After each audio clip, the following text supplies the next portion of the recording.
So just to give you a little bit of a roadmap, where we are, we're about to start the very last section of the course, which has to do a little bit more with public policy on the macro side of things. So I already said we kind of made the shift to macro, but we don't really officially do that until chapter 14 when we start talking about inflation, unemployment, and then Fed policy, both in monetary policy and fiscal policy.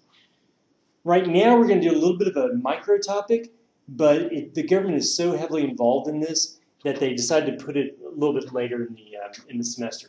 And so what this has to do with is market structure. So basically, I'm just going to introduce the idea of market structure.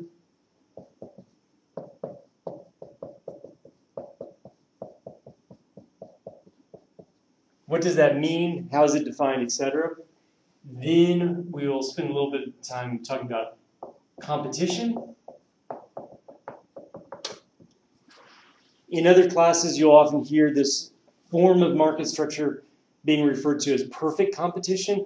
The textbook that you have only refers to it as competition. It's fine to refer to it either way. Talk about the nature of competitive markets, what the characteristics are, etc. Then we'll talk a little bit about imperfect competition.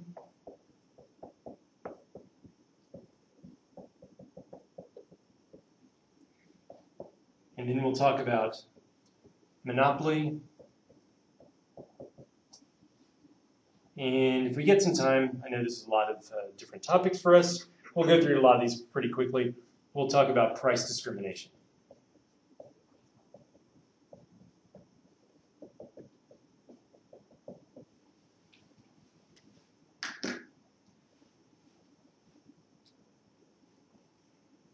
Now, I've mentioned in this class before that if you take any one of these, sorry, I'm erasing already. Do you have it, Eric? Okay, you got it.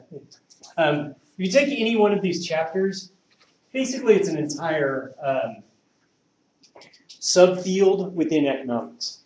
And the one that we're going to talk about today, dealing with the nature of competition in different markets, is what is often referred to as industrial organization.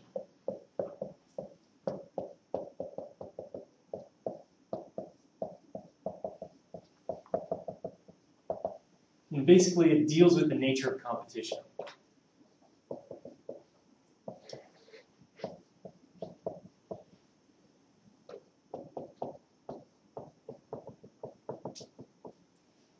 So let's take two different kinds of goods. One that's, definitely I thought of at, when was it, about 2 o'clock this morning? Talking about Mississippi Power.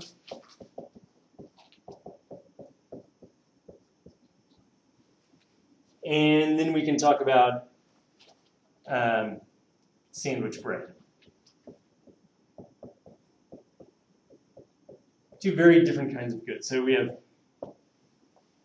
electricity provided to your residential electricity, and something that you use to make sandwiches. Very different goods, right? If you think about electricity, retail electricity or residential electricity and bread. But one of the things that's most, from an economist's point of view, one of the most important differences between the two is if I live in the city of Hattiesburg, who's going to sell me my electricity? Mississippi Power. If I want sandwich bread, where can I get it? Grocery store. Which grocery store? Walmart? Corner Market? What's that? Junior Food Mart? I can go to Dollar store. Breadsmith. I can go to the dollar store. I can go to tons of different places. I can choose from all different kinds of brands. I can choose brands, non-brands, just kind of generic bread. Lots of different choices there, right? The nature of these two markets is so fundamentally different that we have completely different kinds of models to deal with them. And so depending upon the nature of the competition, the nature of the good and the nature of the market, economists need to use different kinds of models, and there are very different policy implications as far as whether or not the government should be involved in that market. Right? What sorts of government intervention could possibly be justified for the market for bread? What would you want the government to do in the market for bread? Sanitation standards. Yeah, just make sure that it's not dirty, right? Make sure that you're not going to get that there's someone checking it for quality at some level, right? Anything else? Do you want the government to control the price of bread? Yeah. Well, some places do, right? Right? Egypt controls the price of bread, and guess what? When they all of a sudden decide to raise it, there are riots in the street. So generally controlling the price of general foodstuffs is a very difficult political decision, but it does happen, right? Electricity. Is the government involved in the price of your retail electricity, your residential electricity? Well, in Mississippi, to some degree, they are. What do they have to do if they want to raise the price? It has to go through the state legislature, I think. It's not the legislature, it's more like the utility commission or something like that, right? But there's a state board that has to approve rate increases for them. If Breadsmith decides to increase their price of a loaf of French peasant bread by 20 cents a loaf, no one's going to tell them no. They just have to deal with the supply, with the market demand, the response by the consumers. Well, what about the French Revolution? Got pretty pissed off then. But what did they get pissed off about? Well, basically, it was about the third estate felt like they were carrying the other two estates on their back. That all the work was on the lower class, while the two upper states, the nobility of the arms and the the nobility of the arms and the clergymen were reaping all the benefits, while the third estate was like basically the slaves. So whenever they rose up the price of bread, as well as different little places, because like tenants used to rent different like tools and seeds and stuff from the upper classmen in order to make the bread. So whenever prices rose and they had bread shortage and everything, it brought in the October riots and then thus. Right, so was it a completely free market? No, it wasn't completely. No, it wasn't. I mean, the problem was that because the landowning class basically had not indentured servants, but at the time the peasants were essentially, restricted by certain rules, if not explicit laws. Then there were certain rules on economic behavior that meant that bread was a restricted commodity in some ways, and that meant that when prices changed, it would very strongly negatively affect them. If the price of bread across the city of Hattiesburg increased by 25%, would you riot? How much is it in your diet? Not very much. How about in your expenditure? What percentage of your income do you spend on bread? Maybe like $1.50 of it. $1.50 out of however much per week, right? Yeah. Not a whole month. Per month. Yeah, or per month, right? It's not going to cause you to riot in the street. Mississippi Power, if that increased by a sixth or increased by a tenth or a quarter, would people get pretty upset about that? No, yeah. Because generally, people are looking at... Oh, because you use it more, okay. Because you're spending a lot more on it. So, but there are lots of other things that are going on. But these are very different kinds of markets, and there's different levels of government intervention. So when we think about industrial organization or market power or the structure of markets or the nature of competition, we need different models to talk about this stuff, and there's different levels of government intervention that can be justified depending upon the nature of the goods. Now, we're going to do very much skimming the surface on this stuff. Even in micro theory, or principles of micro, you're in principles of micro right now. Are you guys on oligopoly or anything like that yet? We're dealing with monopolies. You're dealing with monopolies right now, so you're getting close to that, right? Oligopolies and monopolistic competition, oftentimes people only get a little bit of time on that, even in their 202 and even in 340. But there are entire fields that are on this, and it's very, very mathematical, especially when we start talking about game theory. Not this stuff, we're not going to do that. We're not going to do much math today, don't worry. But if you got to higher levels, it would be very mathematical. If anyone ever wants to make money studying economics, this is the kind of economics you need to study. Because these are the people that are hired by industry to figure out what sort of pricing behavior they should engage in, because it's industrial organizational economists that understand markets and understand that are hired by the private sector and also hired by the government and then hired by the private sector to tell them about what's going on with the regulations in the government and stuff. So I had a friend who used to work for the Federal Trade Commission, and we'll talk a little bit about them as we talk about monopolies and stuff. But a lot of government intervention depending upon the market structure. So the way that I think about market structure is I think about it as a continuum, as a spectrum. On the one hand, we have what's known as perfect competition.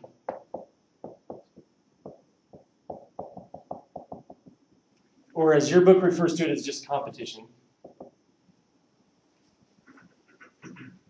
Here, we have certain characteristics.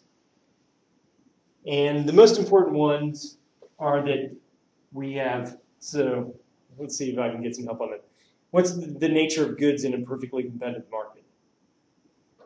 Identical. They're identical, exactly. So they're identical or homogeneous is the other word you'll hear referred to. Identical goods.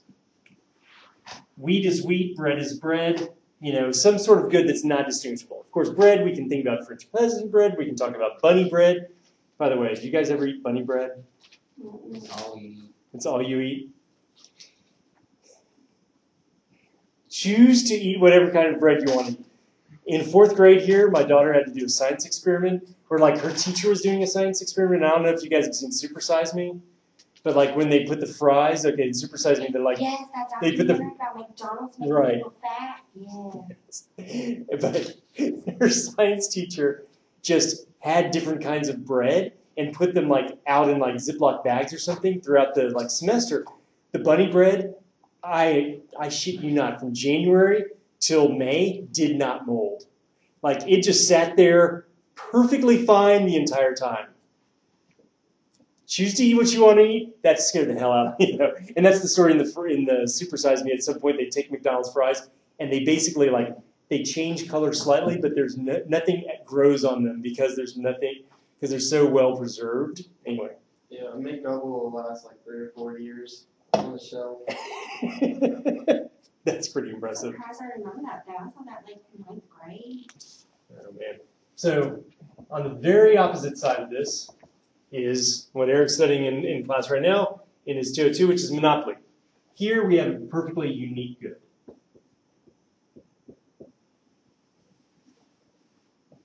Here we have lots and lots of firms. So in other words, lots and lots of different businesses that sell this, right? Here we have one firm.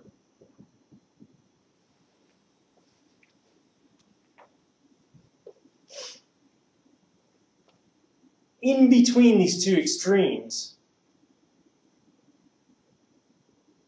we have the other two main types of market structure, which really and truly is where most of the action's at. Most of the things that you're going to buy, you know, bread, gasoline from Junior Food Mart, you know, tennis shoes, you know, textbooks, whatever it is, generally is not going to be perfectly competitive, and it's not going to be monopolistic. It's going to be somewhere in between the two. And so I'll just make a couple marker points here, but think that I'm going to give this a name, but there are things that are kind of in between these two.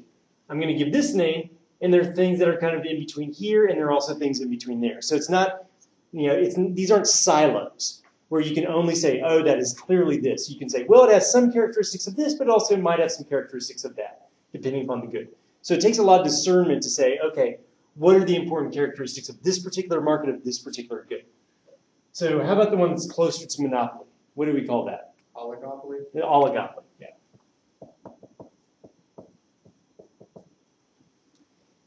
Considering we have a history major in here, probably study some political structures. What does that sound like? Oligarchy. Oligarchy, right. So the same idea. So it's controlled by a few. Right.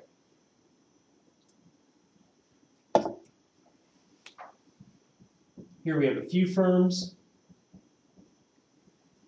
And the one in the middle has a lot of characteristics of perfect competition, but it has some characteristics of monopoly, and so monopolistic competition.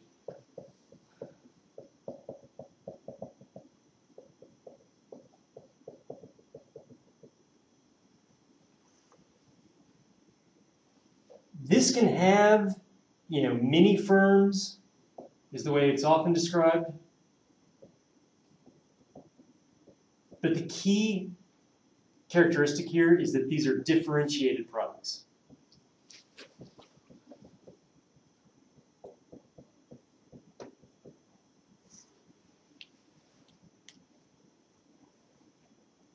So when I say differentiated, I know not everyone's a movie fan. I know not everyone has the same taste in movies. But does anyone know the movie Pulp Fiction? Pulp Fiction, you've heard of it? That's the best movie. See, I'm the type. This is like, early in my grad school career or something, and I was very into movies. Tarantino movie, 1994. Anyway, there's this great dialogue between John Travolta's character and Samuel L. Jackson's character. And he's talking about how he went to a McDonald's in France, actually. He's talking about the difference between the two. The key thing to remember about anytime you're talking about monopolistic competition, every single version is just a little bit different, right? It's the same stuff, it's just a little bit different, right? So his example was that, a Big Mac's a Big Mac in France, but in France it's called Le Big Mac, right? Here you can have gas is gas, right? Is your car really fundamentally going to drive differently if you get gas from Junior Food Mart versus Shell? No, but sometimes you might go to Shell, sometimes you might go to Junior Food Mart. Why? Whichever's cheaper. Whichever's cheaper, right? Slight differences, right? So with a perfect competition, you definitely only go to the one that's cheaper. Sometimes I'm going to go to Shell even though it's technically more expensive, though. Why might I do that? Better gas.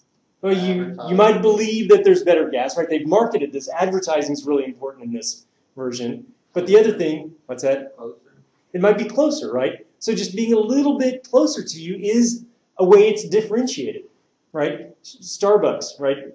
Some places you have Starbucks on multiple at the same intersection on multiple street corners. Lots of the time, gas stations, the same sort of thing. Convenience stores, they have two right across the street from each other. Why? Convenience. It's convenient. You'd rather take a right turn to go in there rather than having to cross traffic and take a left turn, right? So one's slightly more convenient. That's all differentiation, right? You believe that the gasoline's a little bit better for your car. It's a little bit closer, whatever it is. You have a fuel card that's, you have a credit card that's a Shell card, so maybe you'd rather use that. I do the Winn-Dixie because the reward points, right, or the discount. What's that? Kroger. Or the Kroger one, right? So I get the Winn-Dixie one, which works at Shell. So like if I go to Winn-Dixie and shop for my groceries there, then I get like 15 cents a gallon off my Shell gas. So I'm going to go to Shell, right? So little differentiations that they allow you to do. That's the key element in monopolistic competition. Here, oligopoly is kind of weird. Oligopoly has some characteristics of monopoly. It could be, almost unique good between the different ones, or they could be identical, and it's just that, only 3 countries produce this natural resource, right? And so there are 3 state-owned enterprises in 3 different countries that control that. It could be something where it's mostly an oligopoly where it's controlled by 2 firms, but there are a bunch of other firms that kind of act like perfect competitors over on the side. Think about, did you guys drink sodas? All right? Coke or Pepsi? Pepsi. But No, I'd say Coke. Well, it depends okay, on so my you're one of the weird ones, Depends right? on my liquor, what I'm mixing with. Honestly. That's the best answer to that question I've ever heard. Thank you for that answer. So, most people will only drink Coke or only drink Pepsi, and they think the other one's nasty-ass stuff that they'd never... I don't want to ever see Pepsi in my house. People have left Pepsi... Yes. People have left Pepsi in my house from, parties and stuff, and I have to go and, give it away to the neighbors because I can't water plants with it, because that's the only thing it'd be good for. Pepsi's so nasty. Oh, my God. But again... I can't drink canned bottle. No, it's like Dr. Pepper, Mr. Pibb, Dr. Pepper every time. Okay. So... But again, so think about Coke versus Pepsi, right?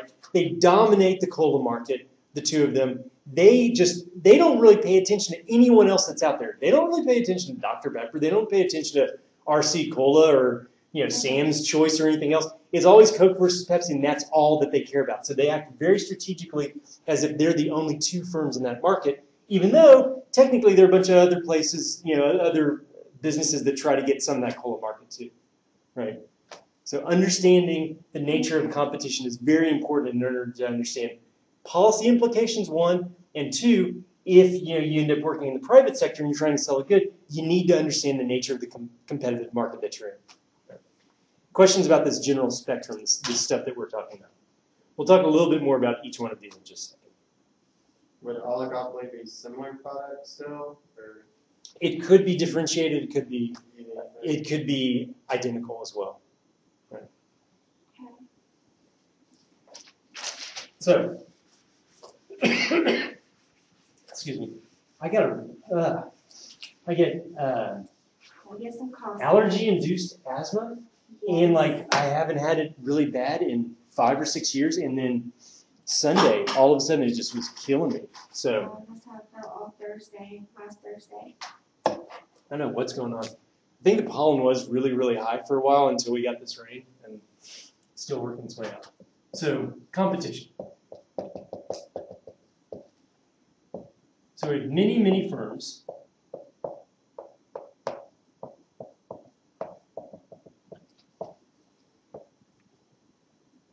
We have identical product.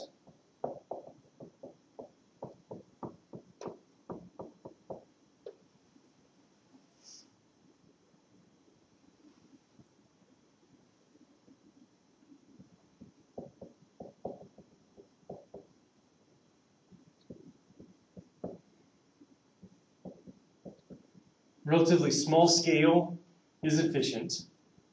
I'll talk a little bit about that in comparison to monopoly in just a minute. We have easy entry and exit.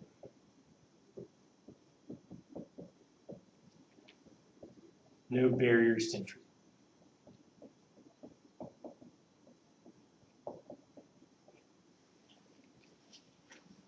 Barriers to entry are just anything that prevents someone from getting into a market. We'll talk about the different kinds of barriers to entry when we talk about monopoly, because that's one of the key characteristics of monopoly. So, lots and lots of firms, identical product, relatively small scale is efficient, easy entry and exit. All this leads to this one characteristic, to what the way to remember this in terms of the firm's decision making in perfectly competitive markets is that firms are price takers.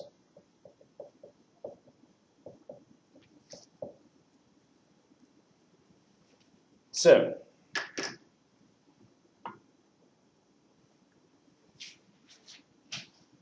what does that mean? If a firm is a price taker, They don't have control over the market price. they have no control over the price at which they charge. Right? The market price, whatever it's determined out there, is the price that they have to sell at as well. The market price is the firm's price. The firm has to charge what the market price is. A way to think about this is this. If this is true, right, and we have everybody has information about the goods, there's no there's no lack of information by consumers. There's no transportation costs like we have the issue with, talking about the gasoline stations and stuff. If I know the price of a good, I'm a seller in this market, and I know the price of, falafel sandwiches. I'm, on a Beiruti street corner, and there are hundreds of different places you could get falafel. And I know the price that everybody else is charging is $2. If I try to sell it for $2.50, what's going to happen? You're going to lose customers. I'm not going to get any customers, right? Because costlessly, they could go to any one of the other many, many firms and they buy it, right? So I'd cut my price to $2.25. Still, I don't get anyone. Keep on cutting my price until eventually I cut it to the market price, and then I'll get my share of customers, right? I'll get whatever that share is. Why would I not cut it any lower? Is that illegal? No, there's no law against it. The market price is $2. Why don't I want to sell it $1.70? Might make less. I might make less, yeah. And I mean, it depends upon the elasticity of my individual demand. But the idea is that I'm already selling everything that I can possibly sell at the market price. So I can't sell any more by lowering my price. So why would I? Right? So that's one of the key elements. The other thing that comes out of this is that long run profits are 0. Let me rewrite that. I just realized it's not on the screen right here.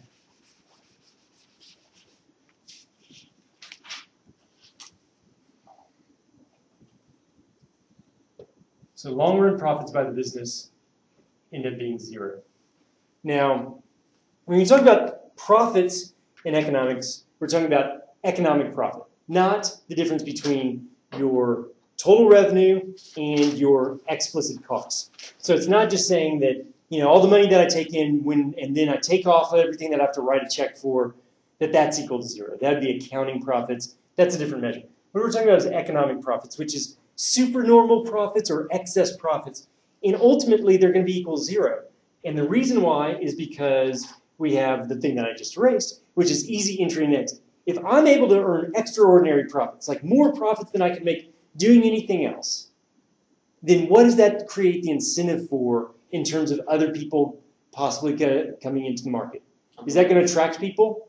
Yeah, You're going to open it up too, right? So you're going to open up a falafel shop too. And guess what? As soon as you open up that falafel shop, that creates more quantity in the market. We increase supply. What happens to price? It goes down. So if I had some extraordinary profits, it's gotten smaller now, but they're still extraordinary until, guess what? Someone else sees that they're extraordinary profits, and relatively small scale, someone else can come in and keeps on pushing them down until they're equal to 0. Now, they could go negative, but if you're earning negative profits, then what does it make sense to do? You end up leaving the market, and enough people leave the market till the profits are at 0 again. So in the long run, your profits are going to be equal to 0. Now, I don't give vocational or life advice that much in these classes, right? I try not to. Here's the thing. If you think of starting a business, of being an entrepreneur, right, what you have to ask yourself is, what is my unique market power in this market? Because if you don't have a unique position in that market and anyone else can enter it as well, then guess what? In the long run, you're just going to be earning 0 economic profits. If you think about buying and selling some collectible, like Beanie Babies. Do you guys remember the Beanie Baby craze and all that stuff? People are like, I can make so much money buying and selling Beanie Babies. Guess what? So can everybody else. Which means in the long run, you're gonna end up most likely losing money rather than gaining money. Likewise, day trading, like on stocks and stuff, most people that trade individual stocks lose money. Why? Because you don't have any special information that's going to allow you to make better decisions than anybody else, right? So develop some unique skills, develop your human capital. Don't try to make money in a business where anyone else could come in and make money too. Is that like the whole deal with marijuana, like the reason why Colorado is making more money than another state that's legalized it, like California? Because in Colorado, there's no regulations. Everybody's in the market of marijuana, but this guy's in the market of edible marijuana, chocolate marijuana. Is that the reason why Colorado is making more money? Well, I don't know exactly. We'd be able to compare apples to apples there, right? But to whatever degree someone is able to get into that, I would suspect that's what's happening in Colorado right now. So I went to Colorado in summer of 2014, right after it became legal, and it was just like dispensaries were popping up everywhere, right? I would suspect that a lot of those have shut down now, because until you kind of sort out what is the appropriate saturation of a market, one guy's going to be able to make edibles unless someone else, has something specific that they're going to be able to come in and do a better job, create a better edible or something like that. There's only so much market to go around. So I would think that Colorado is bringing in more money because they're allowing. They at first allowed out of state until other states complained. California would make more per unit because they have a protectionist system where you can only. But the problem in Colorado is they don't make any money because I can grow 10 plants, he can grow 10, every individual can grow 10 plants. In 2014, Colorado raked in $72 million. I'm not. actual like total amount of money, Yeah. like per unit of marijuana, I would say California. Yeah, I mean the thing about this, and we'll get to this when we start talking about other forms of market structure in a second. But the more protection you have in a market, generally that's going to lead to more viability of long-run profits. Because the reason why you get zero economic profits in the long run in perfect competition is because anyone can enter. As soon as you start putting up barriers to entry in any way, then you're going to increase profits. So I do, some fairly morbid areas of research, and one thing I was working with this guy who's doing a lot of regulation, understanding the economics of funeral regulations, right? So you think like you regulate an industry, the people being regulated hate that, right? No. Who wants more funeral regulations are the funeral directors. Why? Because it keeps out competition. It makes it harder for someone else to come in. So the people that are proposing more funeral regulations are the funeral directors already. And they say, look, you have to have your separate embalming room, you have to have a crematorium, you have to have all these different things in addition to just like being able to, like say, you have to have a licensed,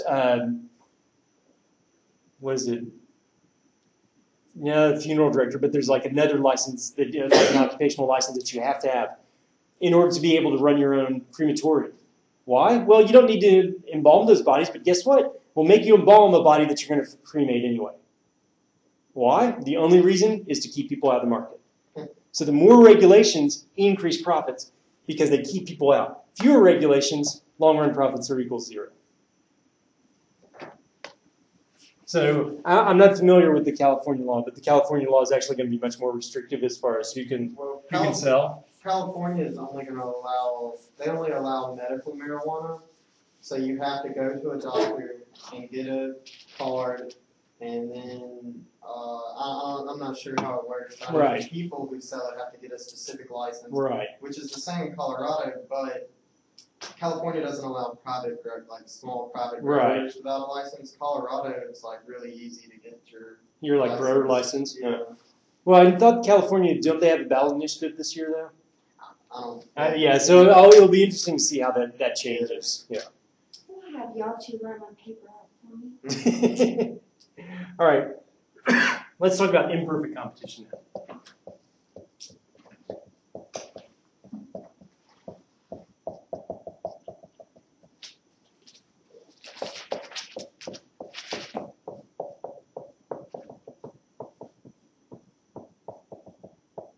So first we have monopolistic competition, which has the characteristics, that you have many firms, you have a differentiated product,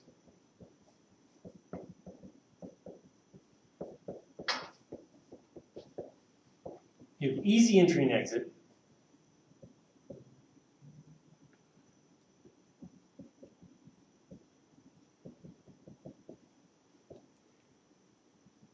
and one of the key elements that I'm just going to highlight here, because it kind of says it with differentiated, is that brands matter.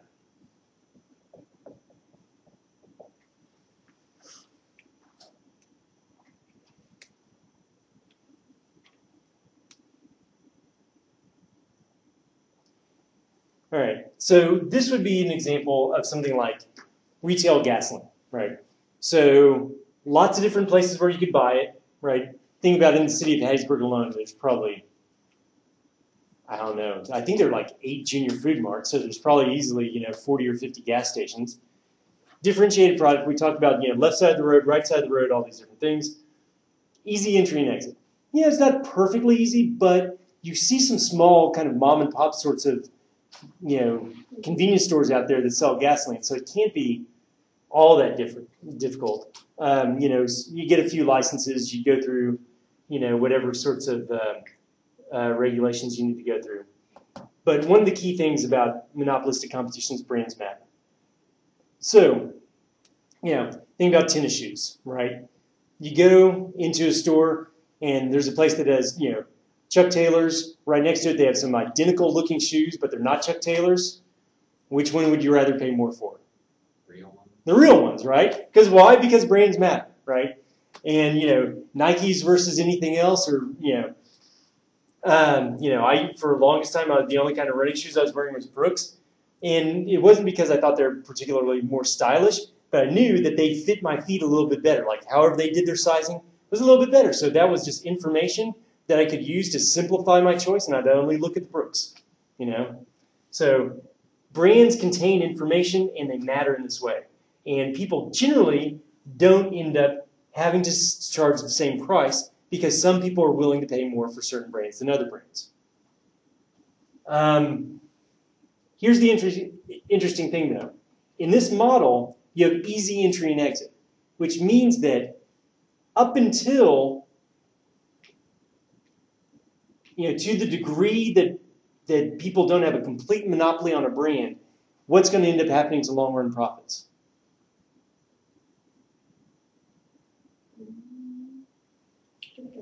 They're going to go down, and they're going to end up going down to zero, right? Now, it's not saying that Nike doesn't make money, but the only way that Nike can make money is by continuing to innovate, by offering something that other people can't copy and that other people can't basically go into the market for. If you couldn't have any kind of market protection, for tennis shoes, then, people would, that star, it still matters a little bit, but let me tell you, they're not making the same, markup that they'd be able to make otherwise, right?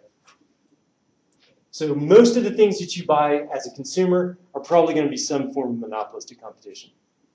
Questions about this stuff? Now, here's the thing.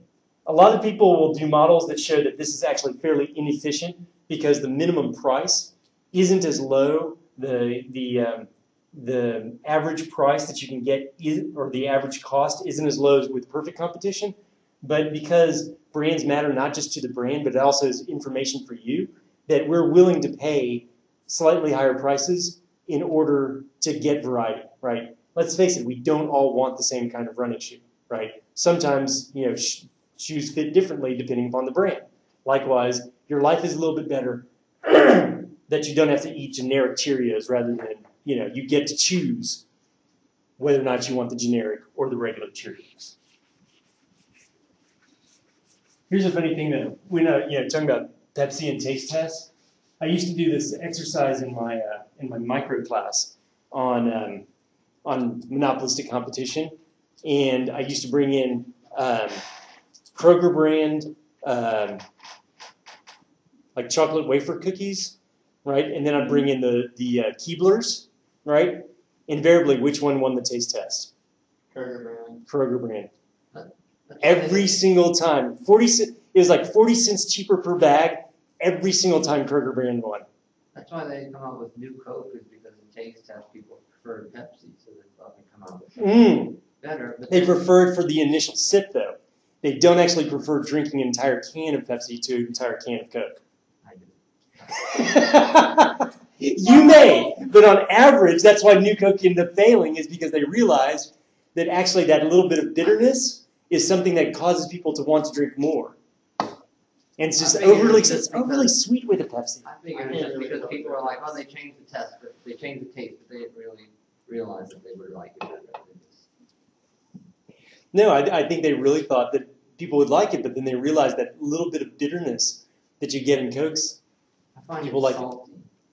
Exactly. People love adding salt to things, right? Like, you have a caramel latte, that's good. Salted caramel latte, even better. Are they both from the South? I know Coke is from Atlanta, but is Pepsi as well? Pepsi's from New England somewhere. no, I thought it was like Nashville area or something like that. I thought it was somewhat southern too.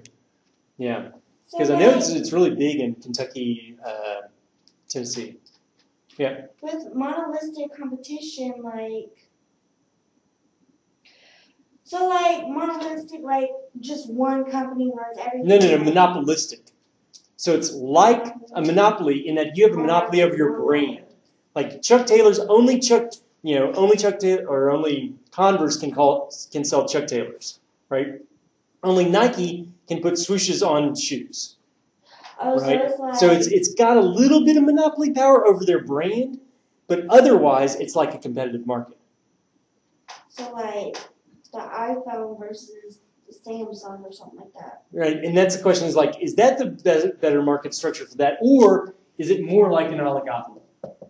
So that's a good lead-in. Thank you, Amber. You were just thinking about that for us, right? So here we only have a few dominant firms. So cell phones, like basically right now it's Samsung, Apple. Who else is third? HTC, are they, I mean, they were producing good phones for a while, but they never really took off. Does anyone have anything besides Samsung or Apple in this room? No? What do you have, Amber? I don't know, I just got a picture of it in my hand. You probably group all the Google phones together. But you could do all the Google phones, but I mean, but you have Windows phones, right? Yeah. But you have Windows. But I'm betting that right now in the US that this is probably about 80% of the market between those two, as far as new phones being sold. I mean, in terms of like new smartphones, probably so. So Samsung pays attention to what Apple does, Apple pays attention to what Samsung does. The key thing here is its strategic behavior.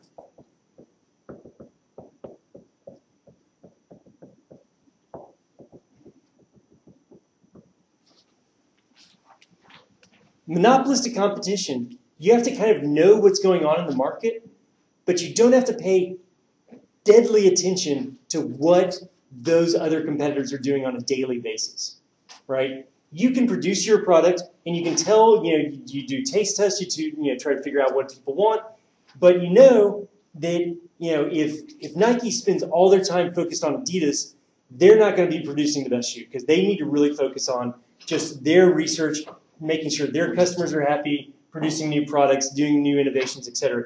They can't focus solely on what every single competitor is doing because there's just too many competitors, right?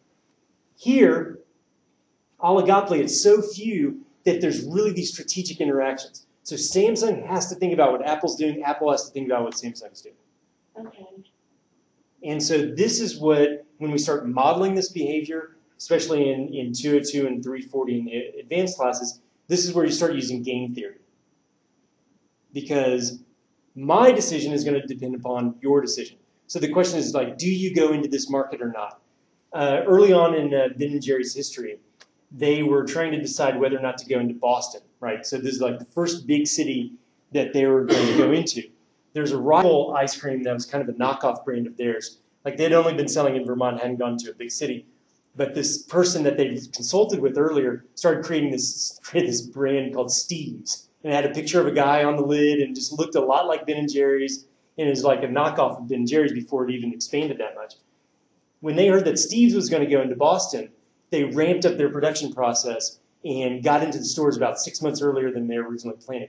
Why? Because they knew that if they're the second one to come in with this kind of like big chunks of things, ice cream, then they're going to lose a ton of the market share. They had to be the first ones in. So you have to be really strategic when you only have a few competitors out there. So Coke thinks a lot about Pepsi, Pepsi thinks a lot about Coke. Samsung thinks a lot about Apple. And they sue each other all the time. That's the other thing, right? They both won different courts for copyright infringement. Here, again, it could be a unique, good, or differentiated, or identical. The key thing is just the number of firms is limited. And the other thing about this is that there are some barriers to entry.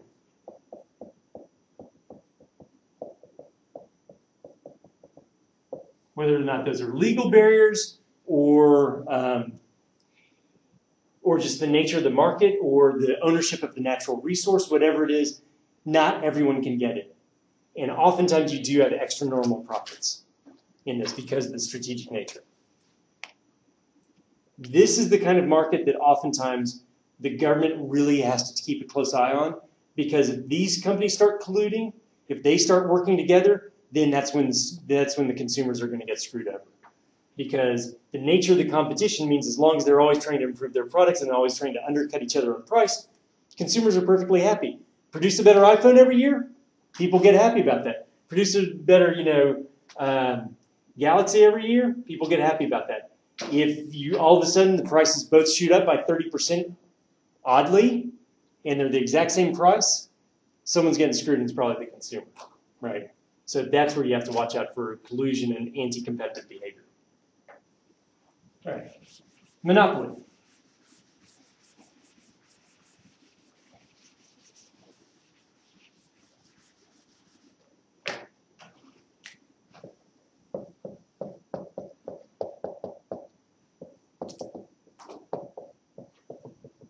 You get a single firm, you have barriers to entry.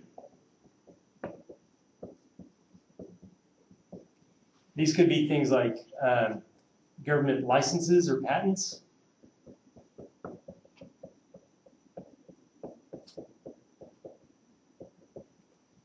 Could be control of a natural resource.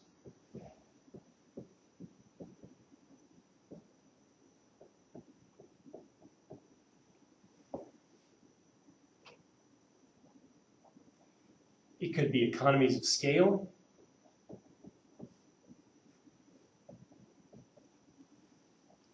We'll talk a little bit more about that in a second.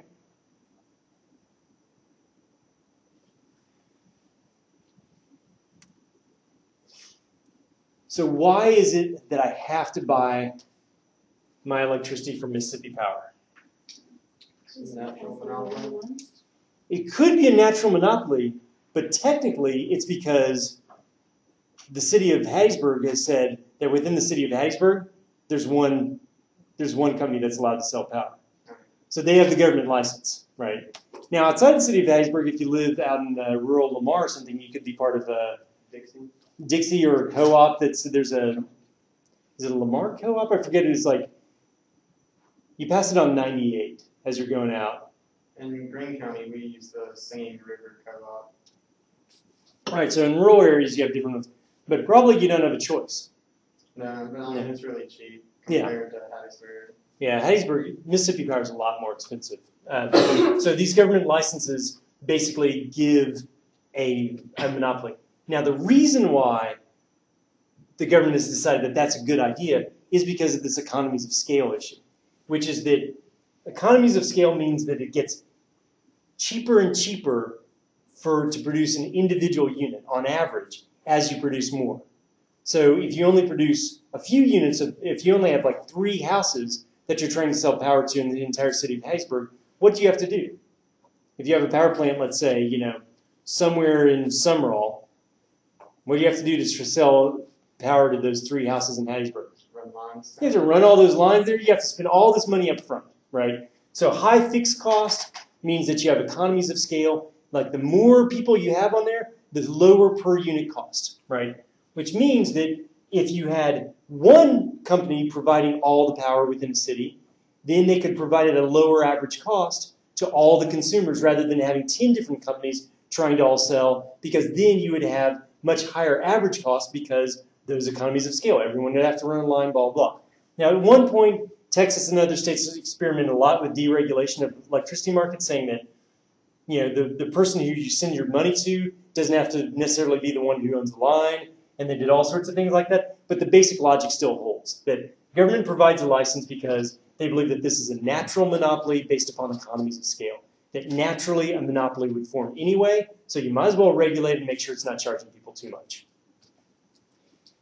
Patents, that's a major place where you run into monopoly, right? Government says that this particular drug gives GlaxoSmithKline 17 years of exclusive rights to produce that one chemical formulary, and they're the only ones who can produce it. After 17 years, then it becomes much more like monopolistic competition or even perfect competition. Control of a natural resource, if you can only find oil in certain places, or only find tin in certain places, or only find other sorts of natural resources, then the companies and countries that control that are going to be able to produce it. Now, what's going to happen in a monopoly? Generally, what's going to happen to prices? They're going to escalate, right? Prices will be higher, Yes. and quantity will be lower than in competition.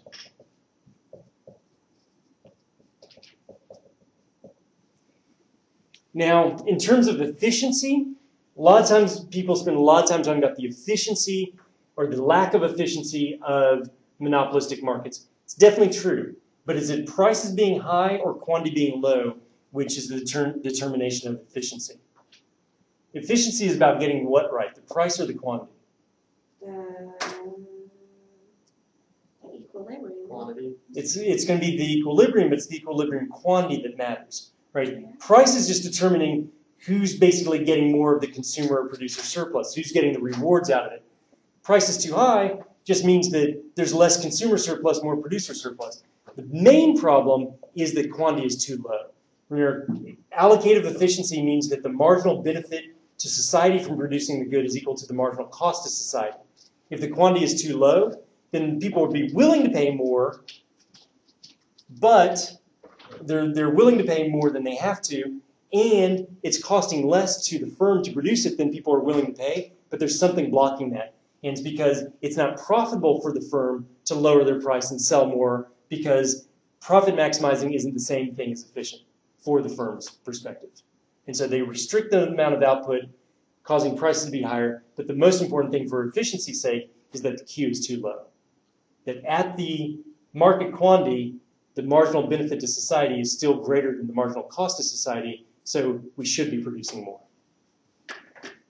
So, how does this stuff actually end up getting regulated? Well, we have two main agencies that do this, that will try to prevent monopolies from happening, and they're the ones that oversee mergers. So mergers are just when firms join together to become a new firm.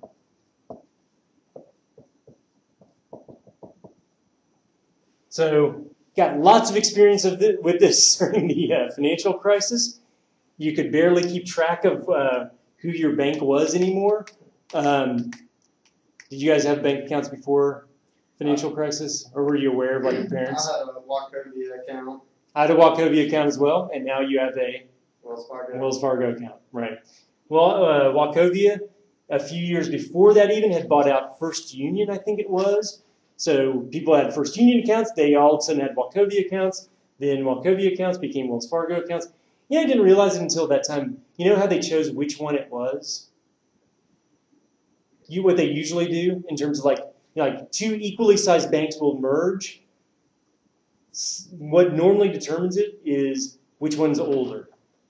So they just have a better brand name. Yeah. They have a longer history, and so they'll take the longer history. So it looks like an older company, and that's kind of like part of their marketing. So Wells Fargo goes back to, I don't know, the gold rush or something. So that's the reason why they decided to go with Wells Fargo. But also Wells Fargo was actually the stronger bank buying up the weaker bank. So, but sometimes you'll have like AT&T right now, right? You guys have AT&T accounts? Seen an AT&T account? No. AT&T is not the AT&T that used to exist 40 years ago. Basically, other companies bought up other telecoms, and eventually they bought up what formerly had been the big AT&T, but it had been reduced to the small little company, but then they were able to incorporate the name AT&T. So I think it actually is today's AT&T was at one point Southwestern Bell. Yeah. It was one of the baby bells that got broken up in the AT&T breakup in the 1980s, and then it ended up buying up the other pieces of old AT&T and some other companies. Yeah. Because if you get home phone service, it's still Bell. Yeah, it's still Bell. So, but they won the AT&T name, right? Because it has a longer history, it has more cachet. I always think of the old Saturday Night Live skit. We're a phone company, we don't care, we don't have to. Exactly, right. That's told our story, and that was a regulated monopoly, right? Based upon thinking as a natural monopoly, it is best for the consumers to have one phone company. That's what it had. And if you ever look at phones from like the early 1980s, everyone had the same phone, right? Everyone had a one-wall phone, and then when you could buy one for your room, everyone had the same one. And then you could get one in different colors, but it's the exact same phone. Like everyone I knew had the same phone in third grade. because that was the you call up AT&T, only have- you order a phone, that's the phone you get, and all they want to know is it going to be put on a wall or is it going to be on a table? I want that snake phone to come back though. The snake one. Yeah, remember that snake game that those phones used to have? That was like the only game that your phone had. Like just a little. Is that a cell phone? Yeah, We're talking about way before the cell phones. I'm thinking about like, you're pulling off and you have the long cord and it always gets tangled up. Anyway, those days. Anyway, so you have the Department of Justice.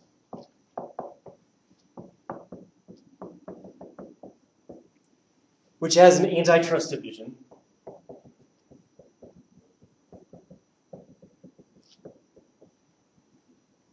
And you have the Federal Trade Commission.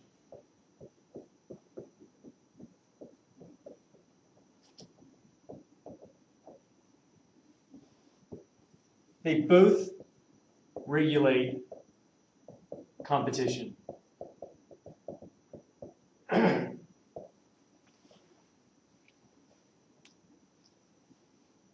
Here's the crazy thing. There's no clear logic as to which industry is regulated by which agency. It's just completely historically determined.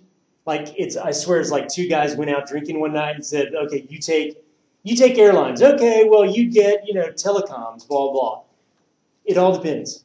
Obama's using the Department of Justice to try and stop some mergers right now. Right, because that happens to be wherever they fall in.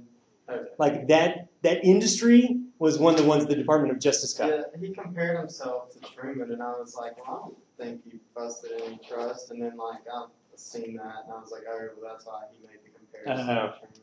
You mean Roosevelt? Yeah, Teddy? so, Yeah. Yeah, so the antitrust division within that. So I had this friend that worked for the Federal Trade Commission, and what he claimed he was like the white trash economist there because he got dog food and like the fleet cards for truckers, right? So those were two cases that he was overseeing the merger. And basically the idea was, different companies want to join and buy one another out. And what they have to ask is, what is going to be the impact on consumers? Is it going to negatively impact consumers? And is there a way that we can allow it to go such that we minimize the impact of consumers? So anytime like AT&T wanted to buy out Verizon, T-Mobile a few years ago, right? But it was blocked because the FTC said it's going to have, you guys are going to control way too much of certain areas of the market by yourself, so they're not going to let it go through. So then there's like attempts for other folks to buy out. So you have Continental versus Continental and United merged a few years ago. That's the Department of Justice had to oversee that one and give it the green light. So when these things happen, the regulating agency basically says, okay, we're going to let it go through or not let it go through. And sometimes they say you have to sell off certain things. So when AB InBev was buying out Miller, right? So Budweiser was buying out Miller. They had to sell off certain assets in order to be able to allow that merger to go through because there's going to be too little competition in certain markets for certain things. All right, I'm not going to get a chance to talk about price discrimination. We'll start off next class with that, and then we'll talk about inflation as well.